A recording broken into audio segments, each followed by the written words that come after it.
빌립보서 2장 말씀입니다. 신약성경 319면입니다. 빌립보서 2장 5절부터 11절까지 한 절씩 교독하겠습니다. 너희 안에 이 마음을 품으라. 곧 그리스도 예수의 마음이니 그는 근본 하나님의 본체시나 하나님과 동등됨을 취할 것으로 여기지 아니하시고 오히려 자기를 비워 종의 형체를 가지사 사람들과 같이 되셨고 사람의 모양으로 나타나사 자기를 낮추시고 죽기까지 복종하셨으니 곧 십자가에 죽으심이라. 이러므로 하나님이 그를 지극히 높여 모든 이름 위에 뛰어난 이름을 주사 하늘에 있는 자들과 땅에 있는 자들과 땅 아래에 있는 자들로 모든 무릎을 예수의 이름에 꿇게 하시고 함께 읽습니다. 모든 입으로 예수 그리스도를 주라 시인하여 하나님 아버지께 영광을 돌리게 하셨느니라. 아멘. 오늘 성탄절인데요. 성탄의 의미를 가장 잘 보여주는 성경 말씀이 바로 오늘 본문입니다. 지난 주일날 오늘 본문의 앞부분인 5절부터 8절까지 말씀을 함께 살펴보았습니다. 하나님과 동등된 권세와 능력을 가지신 예수님께서 우리와 같은 종의 형체를 가지시고 사람이 되어 이 땅에 태어나셨습니다. 그 이유는 하나님께서 하나님으로 하실 수 없는 일을 하시기 위해서인데요. 그 일이 무엇인지 우리 7절과 8절 말씀을 다시 한번 읽겠습니다. 오히려 자기를 비워 종의 형체를 가지사 사람들과 같이 되셨고 사람의 모양으로 나타나사 자기를 낮추시고 죽기까지 복종하셨으니 곧 십자가에 죽으심이라. 종의 형체를 가졌다는 말은 종이 해야 될 일을 하기 위해서 오셨다는 뜻입니다. 종이 해야 될 일은 순종입니다. 하나님께서는 우리에게 말씀하시고 우리는 순종해야 합니다. 하나님 말씀에 순종하면 복받고 삽니다. 그러나 우리가 그 말씀에 순종하지 않으면 복이 아니라 저주를 받고 죽습니다. 성도 여러분, 여러분은 이 둘 중에 어느 쪽인 것 같습니까? 여러분, 어제 하루만 생각해 보시기 바랍니다. 복받고 살 수 있을 정도로 하나님 말씀을 듣고 그 말씀에 순종하셨습니까? 하나님께서 우리에게 주신 여러 가지 말씀 중에 가장 기본적인 것이 십계명입니다. 10가지 계명 중에 가장 중요한 계명이 바로 10번째 마지막 계명입니다.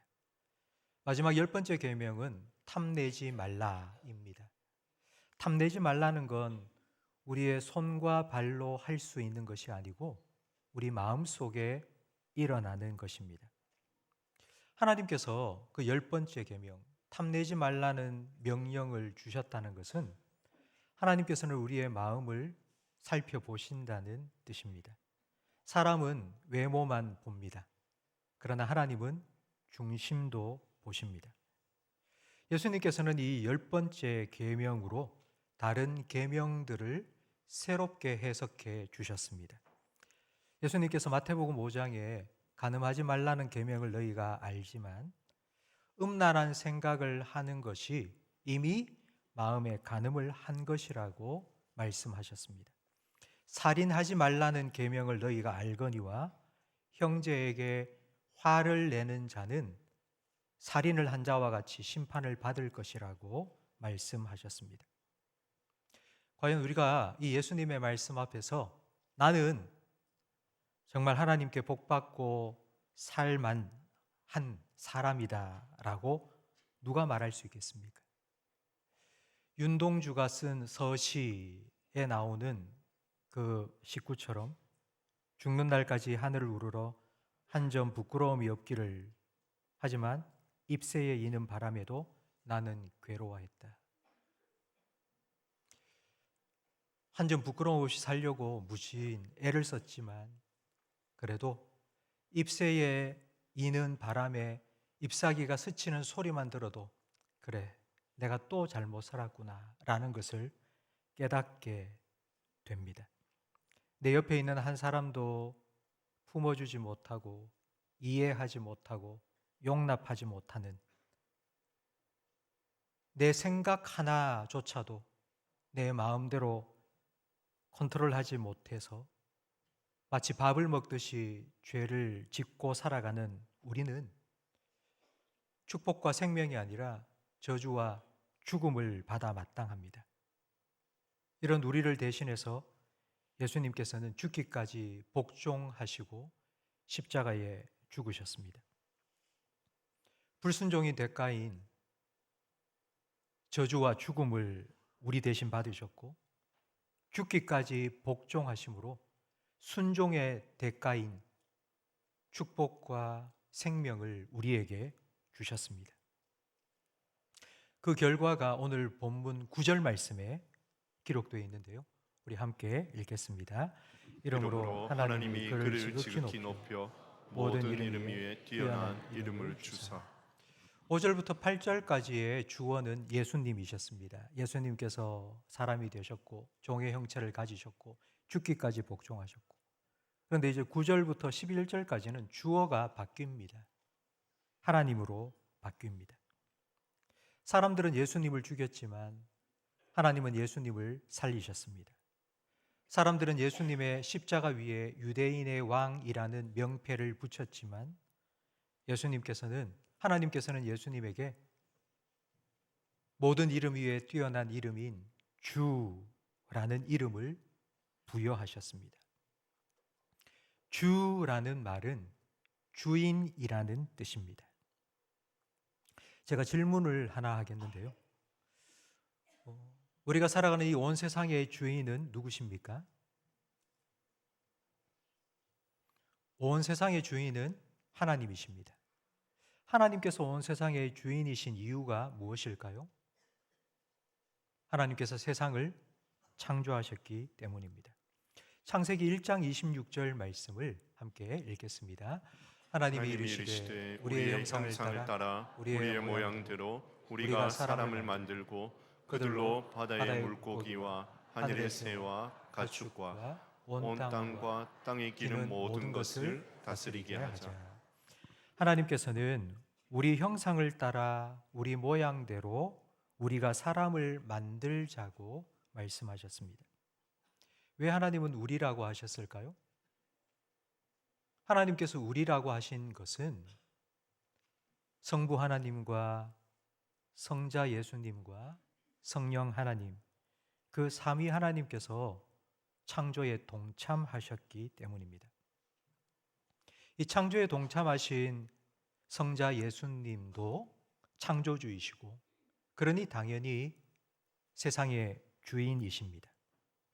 그런데 오늘 우리가 함께 읽은 본문 9절부터 11절까지 말씀에 하나님께서는 죽기까지 복종하신 그 예수님을 다시 살리시고는 모든 이름 위에 뛰어난 이름인 주라는 이름을 주시고 모든 무릎이 그 앞에 무릎 꿇게 하시고 모든 입으로 예수님을 주라고 시인하도록 하셨다고 말씀합니다.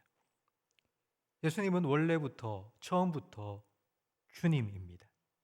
그런데 예수님께서 종의 형체를 가지고 이 땅에 사람이 되어 태어나시고 십자가에 죽기까지 복종하신 후에 하나님께서는 예수님에게 주라는 이름을 주셨고 모든 입으로 예수님을 주라고 시인하게 되었습니다. 이걸 아주 쉽고 간단하게 표현을 하면 예수님께서 진짜 주인이 되셨다는 뜻입니다. 그러면 그 이전까지는 예수님이 가짜 주인이었나 생각할 수 있는데 그건 예수님의 문제가 아니라 우리의 문제였습니다. 탕자 비유를 보면 둘째 아들이 집을 나갔습니다. 아버지 필요 없어. 내가 내 인생의 주인이야. 나는 내가 하고 싶은 대로 하며 살 거야. 그리고는 아버지를 떠났습니다. 분명 아버지와 탕자는 법적으로 부자지간입니다. 하지만 실제적으로는 남남이 되었습니다. 이 비유에는 또 한 사람이 등장하는데 첫째 아들입니다. 첫째 아들은 동생이 돌아온 것을 싫어했습니다. 동생이 돌아오면 또 자기 몫을 나누어 주어야 하기 때문입니다. 그런데 예수님께서는 이 비유에 등장하는 첫째 아들과는 다르게 자기의 동생들인 저와 여러분을 찾아주시기 위해서 이 땅에 직접 오셨고 우리를 위해 죽기까지 복종하시고 우리 대신 십자가에 못 박혀 죽으셨습니다. 원래 하나님의 아들, 딸이었던 우리가 바로 이 예수님 때문에 진짜 하나님의 아들, 딸이 된 것입니다. 제가 한 가지 예를 들겠습니다. 지금도 소말리아 해적들이 바다에서 많이 암약을 하고 있는데요. 우리나라의 한 상선이 그 바다를 지나가다가 해적들에게 피랍을 당했습니다. 배값과 그 배에 타고 있던 선원들의 몸값으로 100억 원을 달라고 한 것입니다. 그렇다면 과연 누가 그 배값 그리고 그 선원의 몸값으로 100억 원을 지불하겠습니까? 누가 그걸 지불해야 되겠습니까? 그렇죠. 그 배의 주인, 그리고 그 선원들을 고용한 사장, 그 해운 회사가 100억 원을 지불해야 됩니다. 왜냐하면 자기 소유이기 때문입니다. 그 배의 선주요, 선원의 고용주인 해운 회사가 100억 원을 몸값과 배값으로 지불하듯이 예수님께서는 저와 여러분을 위해 자기의 생명을 십자가 위에 내어 주셨습니다. 성도 여러분, 이것보다도 더 확실한 소유권 주장이 어디에 있겠습니까? 성경의 한 이야기를 또 들려드리겠습니다. 솔로몬에게 두 여자가 한 아기를 데리고 찾아왔습니다. 두 여자가 서로 자기 아들이라고 우깁니다. 근데 한 여자는 이렇게 말합니다. 이건 내 거니까, 내 아들이니까 반 쪼개서 나누어 주십시오. 이건 내 거니까 쪼개달라고. 그런데 한 여자는 이렇게 말합니다. 절대로 안 됩니다. 이 아이를 살려서 그냥 저 여자에게 주십시오. 그 아이를 살리기 위해서 엄마로서의 내 권한을 내려놓겠다고 한 것입니다. 성도 여러분, 누가 진짜입니까? 누가 진짜 엄마입니까? 내 거니까 내 마음대로 하겠다는 그 여자는 가짜고요. 내 거니까 이 아이를 살리기 위해서 내 엄마됨을 포기하겠다고 말한 그 여자가 진짜 어머니였습니다. 솔로몬은 자기의 어머니됨을 포기한 그 여자가 진짜 엄마니까 아이를 그 여자에게 주라고 판결을 내렸습니다. 성도 여러분, 하나님께서도 이렇게 지혜롭게 판결하셨습니다. 우리를 위해서 자기의 생명을 십자가 위에 내어주신 바로 그 예수님이 우리의 진짜 주인이시라고, 우리의 진짜 주님이라고 시인해 주신 것입니다. 우리는 이 땅을 살아가며 원하든 원치 않든 상하, 주종 관계 속에서 살아가고 있습니다. 옛날처럼 상명하복에 무조건 노예가 되어서 살아가는 그런 시대는 아니지만 우리는 직장에 가면 상사의 명령을 잘 듣고 살아야 합니다. 그런데 모든 우리의 상사, 우리 위에 있는 사람들이 다 예수님과 같은 주인이고 예수님과 같은 상사라면 얼마나 좋겠습니까? 그런데 이 땅에는, 우리가 살아가는 이 시대에는 자기의 지위와 자기의 권한을 마음껏 휘두르며 갑질하고 착취하고 그런 사람들이 너무나도 많습니다. 그래서 요즘 사람들은 다 입만 벌리면 인권, 평등 주장합니다. 이런 세상에서 자기의 생명을 다 내어놓는, 자기의 생명까지도 다 내어주는 그런 주인을 만난다는 것, 이것이 얼마나 큰 복입니까? 이런 복을 받은 사람들의 이야기를 제가 들려드리고 설교를 마치겠습니다. 아프리카 동쪽에 말라위라는 작은 나라가 있습니다. 우리 남한보다도 조금 더 큰 면적의 나라인데요. 그 나라 한복판에는 강원도와 경기도를 합친 정도의 말라위 호수가 있습니다. 근데 그 호수 가운데 치주물루라는 작은 섬이 있습니다. 근데 그 작은 치주물루라는 섬에는 축구팀이 하나가 있습니다. 치주물루 유나이티드라는 축구팀이 하나 있는데요. 그런데 이 축구팀의 구단주, 이 축구팀을 운영하는 구단주가 우리나라 23살 이동훈이라는 청년입니다. 이 이동훈이라는 대학생이 작년 여름방학 때 이제 아프리카 여행을 하다가 이 치주물루라는 섬에 들어갔습니다. 근데 거기서 축구를 하는 축구팀을 만났는데 마침 원정 경기를 하기 위해서 그 섬에서 나오고 있었습니다. 그래서 나도 축구 경기를 좀 보러 가고 싶다 해서는 그 원정 경기를 떠나는 치주물루 팀과 함께 같이 여행을 했습니다. 그들과 함께 배를 타고 나와서 밤에 육지에 도착해서는 부두에서 잠을 잤습니다. 그리고 아침이 되어서 트럭을 타고 경기가 있는 지역으로 또 이동을 했습니다. 한번 나오는 게 너무 힘들다 보니 원정 경기를 나오면 최소한 3게임을 합니다. 3일 동안 3게임을 계속 연속해서 합니다. 이때까지 이 치주물루 유나이티드 팀이 원정 경기를 해서 승률이 얼마나 되었을까요? 제로입니다. 원정 경기에서 이긴 적이 한 번도 없었습니다. 왜냐하면 1박 2일 동안 나와야 되고 또 트럭을 타고 이동을 하고 제대로 먹지도 못하고 시간도 돈도 너무나도 부족했기 때문입니다. 그런데 이 이동훈이라는 23살 한국 청년이 그 치주물루 팀과 함께 동행한 그 3번의 원정 경기에서 2번을 이겼습니다. 그 2번을 이기고 1번을 졌는데요.